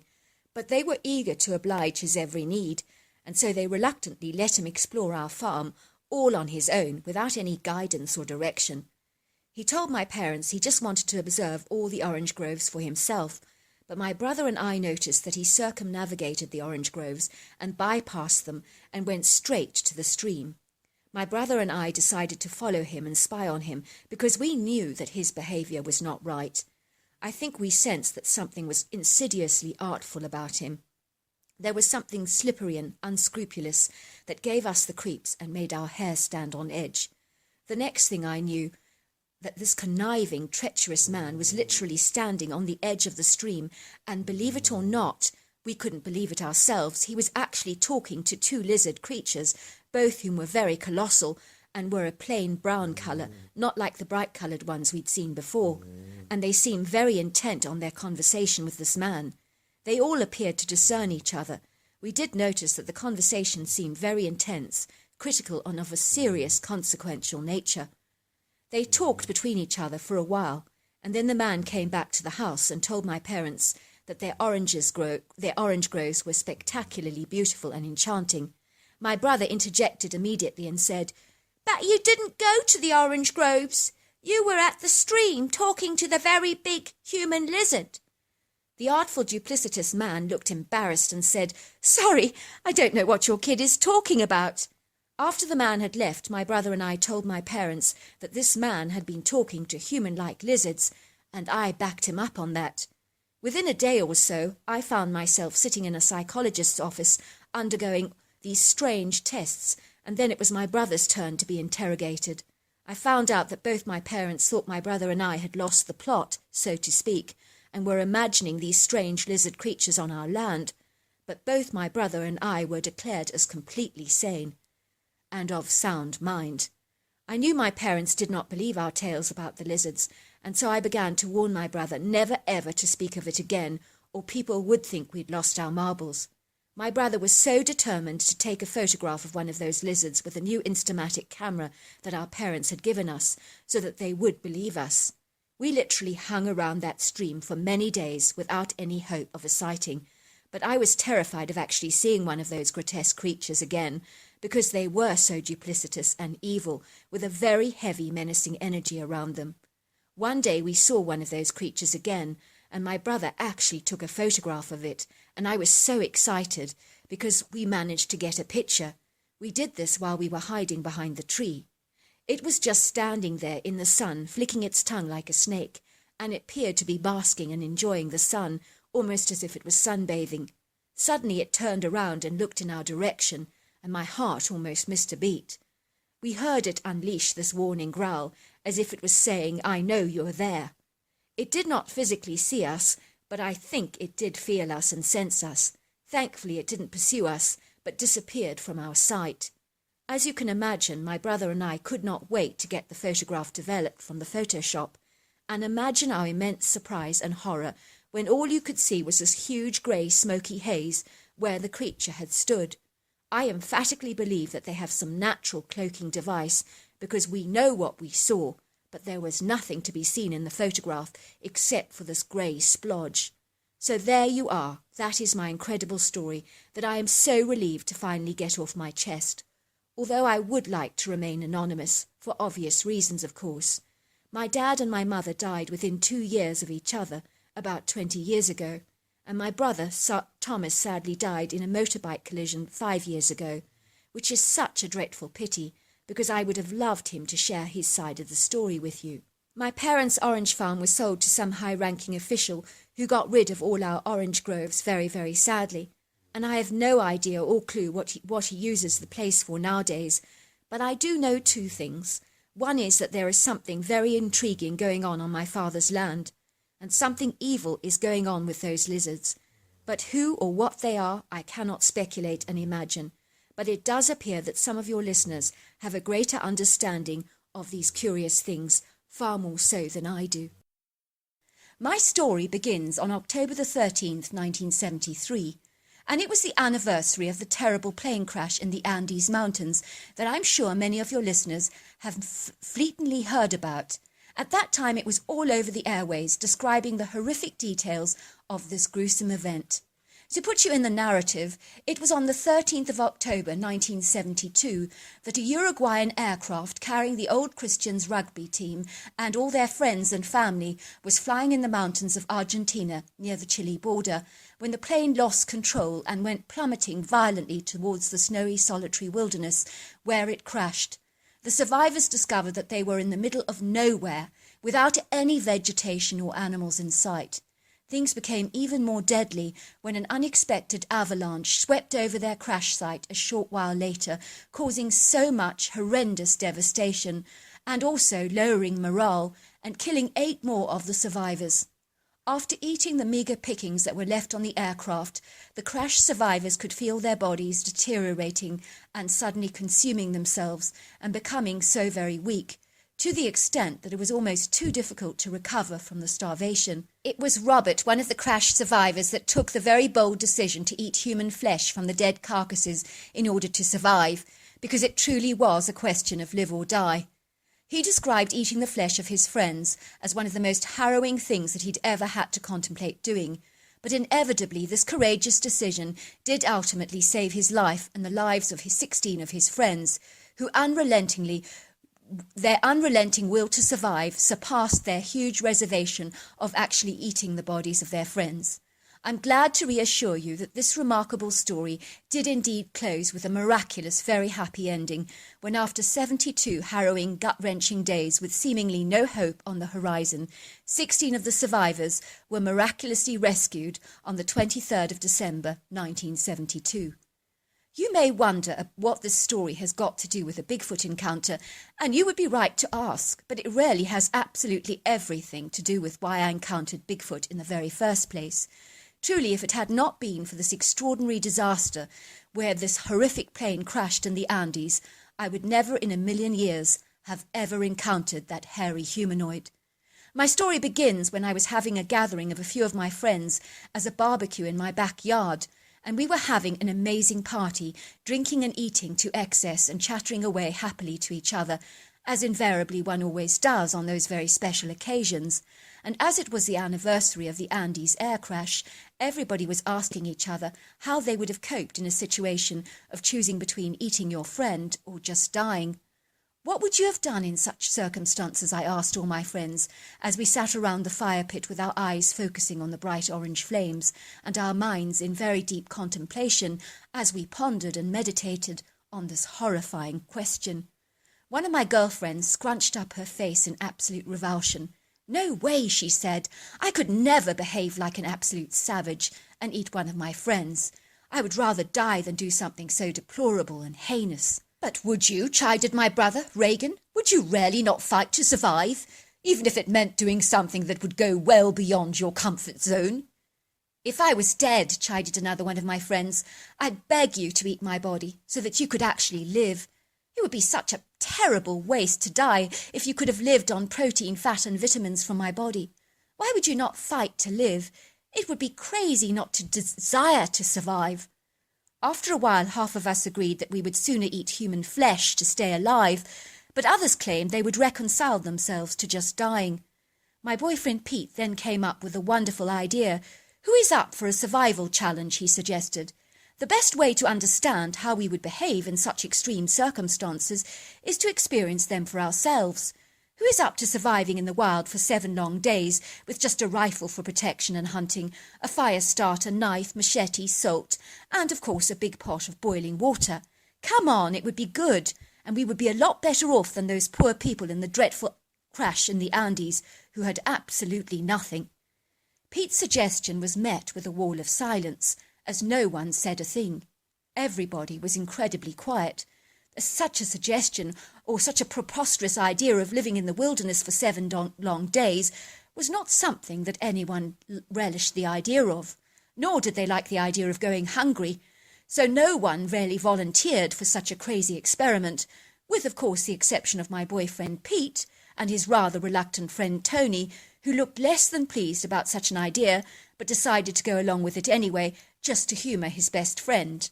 And so it was the wilderness adventure was born, which somehow morphed into a wager between 2 couples as to which couple could outperform the other in enduring 7 days in the American wilderness, far from human habitation, in the middle of nowhere, with only the basic essentials to survive with. The closest I can compare our challenge to is that programme on TV called Naked and Afraid, where a couple have to survive the grim elements without wearing any clothes or shoes. I'm glad that we didn't have to go that far. Thankfully, our situation was 1,000 times better than that, because we did have clothes and shoes to wear, as well as a rifle, fire starter, pot, compass, map, flashlight, knife and machete, so we were a great deal better off. But it did not feel that way at all. The whole idea of this crazy experiment turned my blood cold, and I was not happy about it at all, as I've always enjoyed my creature comforts and modern luxuries. Yet my youthful pride and whimsical naivety was not ready to wimp out, because that would make me a pathetic baby, and I knew that adventures like this were at the very least character-building. Peter took out the maps of Oregon wilderness, and both couples were to decide whereabouts in the wild we would go exploring and camp for 7 days. Neither couple would be doing the challenge in the same area of wilderness, so a great deal of trust was required on this wager. The idea was that we would know where our cars were parked. In the event that should we bear it no longer, then we could scoot back home. Well, that was the idea, of course. Also, our car boots would be packed with camping equipment, medical aid boxes, food for emergency situations, But if we chose to use this backup system to assist us in our wild adventure, we would inevitably lose the wager. In truth, I didn't care less about any wager, but judging by the dogged determination written on Pete's face, I knew come hell or high water, he was not going to lose this challenge at any cost, which was a sobering thought to say the least. Now do not ask me days, times, or locations, because it was a long time ago, and my memory is much too vague about such specifics. I was not a driver at the time, and my navigation skills are absolutely horrendous. But I do know it was an area of wilderness in Oregon that was not frequented by humans. I knew that much and relied upon Pete's exemplary navigational skills, especially with a compass and map. I was fortunate that Pete was also a skilled hunter and was very familiar with wilderness survival techniques, so I knew I was in very safe hands. Fast forward to the first couple of days of our wilderness adventure, and Pete and I found ourselves camping out in the middle of nowhere. I'm convinced that no human had ever ventured near these parts for over 100 years. The vast areas of natural woods that stretch back for an eternity were literally overgrown with huge dense thicket, apart from a few deer trails. We were using our machete to break down all this heavy undergrowth, which was physically exhausting and arduous work, and it was definitely backbreaking and sweating, causing us to become overheated, thirsty, grumpy, and short-tempered. Our clothes were literally soaked to the skin in perspiration, and we were utterly drenched. You could have been forgiven for believing that we'd actually taken a dip in a nearby pool. I was literally wringing out the excess water from my t-shirt. We also encountered a couple of dangerous snakes and were almost bitten.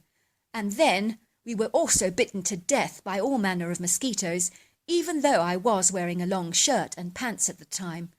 I'll give credit to Pete that after all this hellish, back-breaking work, we did eventually manage to find an open clearing and a water source for us to boil water.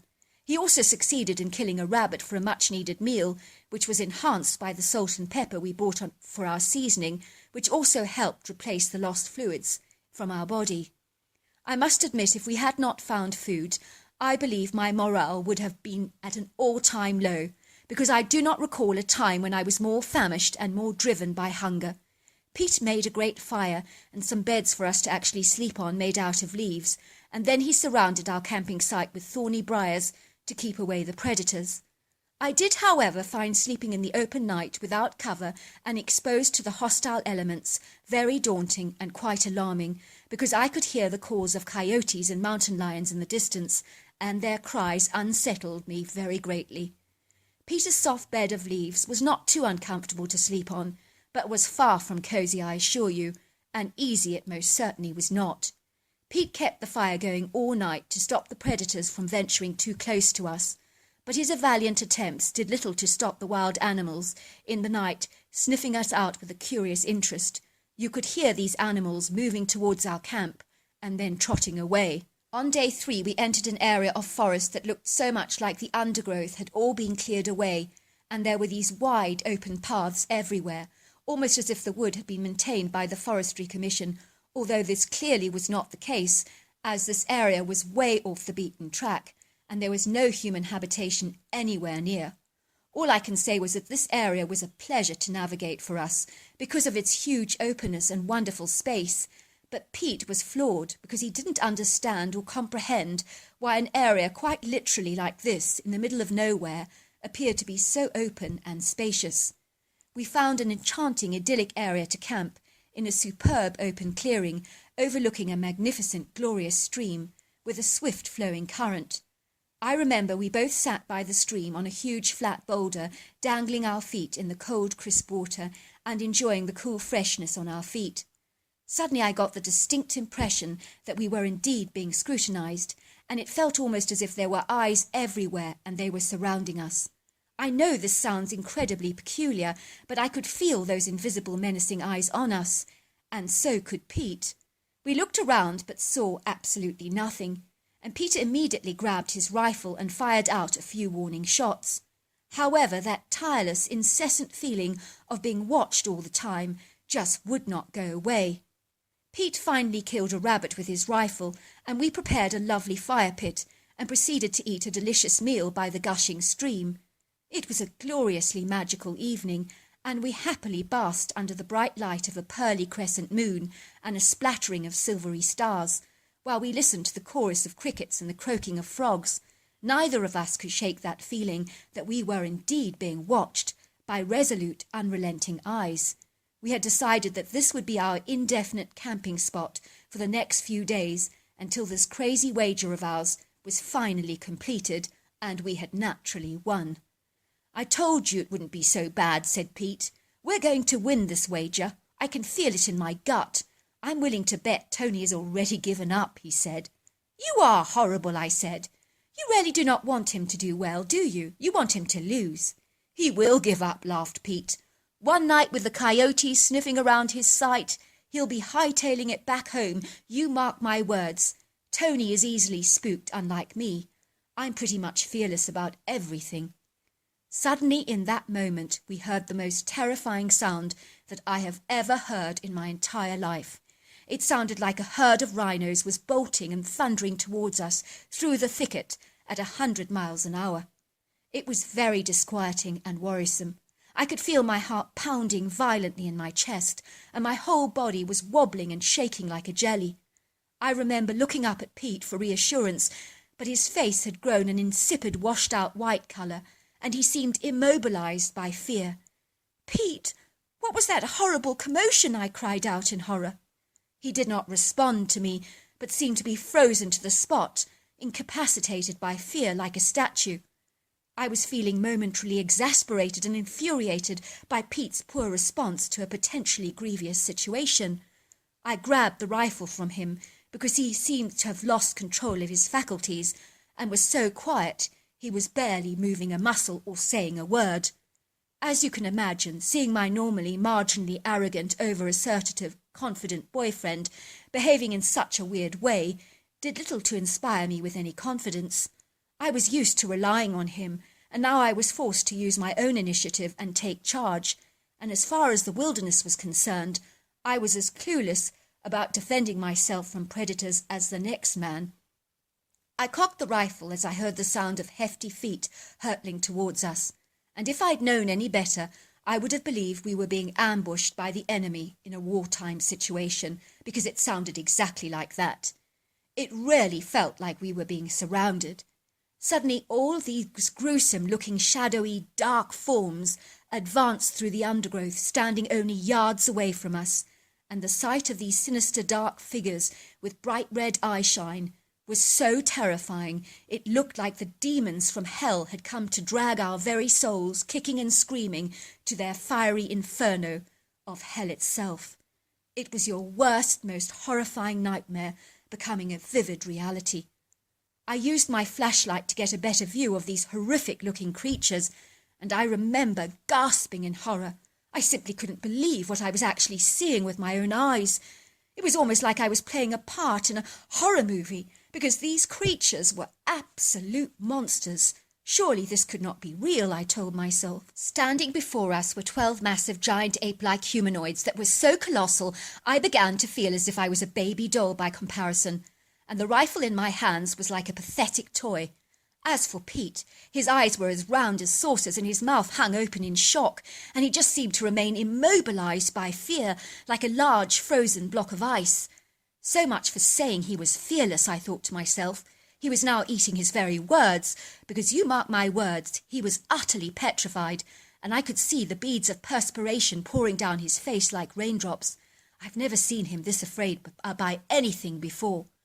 The largest creature was at least 11 foot tall, without exaggeration, 5 foot wide, and 1,000 pounds, and I knew at once he was the alpha male by the way he was behaving as he was thumping his chest with his powerfully strong overlong arms and his hands in an act of dominance. This creature was thick, burly, powerful, and hefty, and every part of his colossal body was literally rippled with muscle to such an extent that he would make the strongest men in our world look puny and pathetic. Everything about this creature was utterly impressive, and the size of his gargantuan shoulders literally blew me away. He possessed a very large bullet-shaped head that blended seamlessly into the shoulders, Every one of these creatures was covered in long, dark brown hair that was human-like in texture and appeared to move in the breeze. All the creatures possessed hairless faces and leathery-looking brown skins, a prominent brow ridge, and a very thin mouth. It would seem that over 12 pairs of deep-set dark eyes with bright red eyeshine were studying us very intently, and I really got the impression that they had never ever encountered human beings before, and were almost trying to gauge how to react to us. I think they found us to be beguiling, rather odd, and exceedingly peculiar. It felt like they were almost reading our energy and trying to make some kind of sense out of us. I noticed that when they breathed, they all sounded like horses, and there was steam rising from their bodies, possibly because it had been an incredibly hot day, and the evening now was becoming quite cool very, very fast. For a long moment all you could hear was the sound of breathing horses, although they weren't horses, of course. The eyes just studied us with curious intensity. I was terrified because these creatures were so incredibly imposing and very intimidating. It was like being in the presence of 12 King Kongs, because these creatures were like large, massive, Goliath-like human apes. I knew in an instant that they could kill us without even breaking a sweat, if that's what they were desirous to do. But they did seem reluctant to lash out at us, and clearly possessed a very discerning intelligence. Suddenly I thought I had nothing to lose, and so I finally spoke. "We mean you no harm," I said. "We're just here camping for a wager to see if we can make it out here for over 7 long days, and believe me, it's been horrendously tough." My words sounded very flat and monotone, but at least I was breaking the monotony of the silence. The creature's response to my spoken words was utterly astonishing, and more than I could ever have hoped for. They appeared to become very enthusiastic, and they began to chatter excitedly among themselves, in a very strange language that sounded exactly like gibberish. But the energy that they exuded was so non-threatening, and it even appeared to be jubilant, so much so that even Peter finally began to relax. Somehow my speaking had made us much more relatable to them. "What the heck are these things?" asked Pete suddenly. "I do not think they mean to harm us," I said. "If they did, they would have done so already." Suddenly the alpha male made a very huge roar, and the chattering was pacified immediately, as it was very clear that he demanded respect among his family group. I noticed he had a very wizened look on his face, and then he proceeded to punch his chest a few more times and roar again, as if demonstrating his authority, and he was powerful, imposing, and intimidating. He reminded me of a lion or tiger, but even more impressive than that. We watched the alpha male speaking to the 11 other hairy humanoids, and before I knew it they were bustling around our camp, busying themselves as if they'd been ordered by the alpha male to act out his wishes. "What are they doing?" I asked Pete, watching the animals ever so curiously as they worked speedily with colossal pieces of timber that no human being could singularly lift. But to these gargantuan humanoids, it was light work for them. They piled the timber strategically over each other and bound it all together with creepers and grasses with their huge sausage-sized fingers. I realized that these extraordinary ape-like humanoids had made this jumbo hut-like structure with timber and grasses. Then they started to sweep down the area with a huge dry leaf that they used on the ground like a very large broom, so that the ground was free of any debris and was neat and clear. They then all proceeded to pee at the edges of our camping site, which I now know on reflection was to ward off predators. At that time I thought the behaviour was unusually bizarre. The huge humanoid ape made a grunting sound and then gestured for us to follow him, and he pointed towards the hut-like structure that the ape humanoids had created. He indicated that this marvellous, impressive hut had been made specifically for us to enjoy. We went into the structure, and it had been made into such a cosy, sumptuous den, and was so much better than anything Peter could have ever engineered. "Sorry, Pete, but your wilderness expertise does not measure up to these creatures." It was infinitely superior being inside a structure like this, with its marvellous protection from the elements, and the floor was strewn with leaves and grasses, some that were so aromatic that they had the extraordinary effect of keeping those nasty mosquitoes at bay. We began to feel very comfortable and cosy and incredibly welcome. It truly felt as if these incredible hairy humanoids of the forests were treating and regarding us as their distinguished guests of honour, all the while giving us privacy and space and respecting it for some reason. So it was over the next 4 days we began being treated like very exclusive guests at a very prestigious hotel. We did not see the ape-like humanoids much, apart from once a day when a female ape-like creature would come towards us with a selection of wild fruit that was presented to us in a very large deerskin. We were given wild apples, pears and berries, as well as some strange-looking roots that actually tasted rather good, a selection of interesting-looking slugs, which we immediately discarded, although we made sure they didn't see that, and every day we were presented with meat of some kind, from deer to rabbit and wild boar, and even fish, which we cooked over the fire pit. We quite literally ate like kings, eating the fat of the land, and neither of us went hungry. I have to admit our wilderness adventure was made a whole lot easier for us, and I am so grateful for the amazing help and intervention we received during our 7-day trip in the wilderness, which, if I'm being blatantly honest, would not have turned out as well without the kind intervention and hospitality of these incredible hairy humanoids who knew absolutely everything they needed to know about wilderness survival. With the aromatic leaves in the nest, we were not bitten alive by the horrible, relentless mosquitoes. We were protected every night because the creatures had marked the place with urine, and the scent appeared to keep all the horrible predators at bay, so we never had to feel afraid during the rest of our stay, which was nothing short of extraordinary. When we returned home, we had definitely won the wager, hands down. Just as Pete had anticipated, Tony had completely freaked out when a couple of interested coyotes had come sniffing around his campsite on his very first night in the wilderness. I gather he and his girlfriend had run away, screaming at the top of their lungs and hightailing it back to their car, racing home at 100 miles an hour. If that was how they were to react to coyotes, imagine how they would have reacted if they'd faced the hairy humanoids that we'd encountered. I am almost certain they would have died of shock. I was told by my boyfriend Pete never ever to tell anyone about those hairy humanoids because no one would ever believe us and we would become a laughing stock and be ridiculed and laughed at. I was beginning to think I would never share my story with anyone until I learnt about your anonymous forum. It was only in the year 2007 that I actually received a phone call from Pete, whom I'd not spoken to for many years. He sounded ever so excited on the phone and proceeded to tell me that the strange humanoid apes we had actually encountered in the wilderness were called Bigfoot, Sasquatch, Yetis or Hairy Man, so at long last there was a name to this curious creature we had encountered. Now our mystery was truly solved. We now knew what we had encountered in the Oregon wilderness all those long years ago. So there you are. That's my extraordinary story.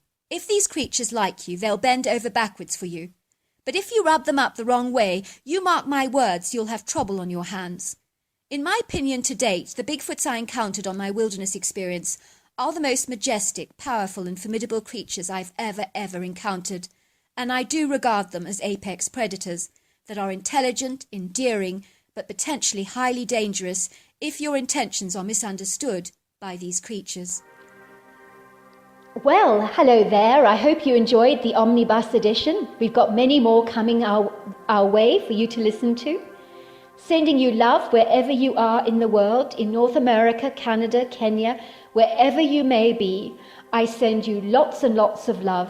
Thank you for listening to my omnibus, and I really do hope you enjoyed it, because that's the whole idea about it, is to give you some interesting stories to listen to. So until next time, goodbye and good night.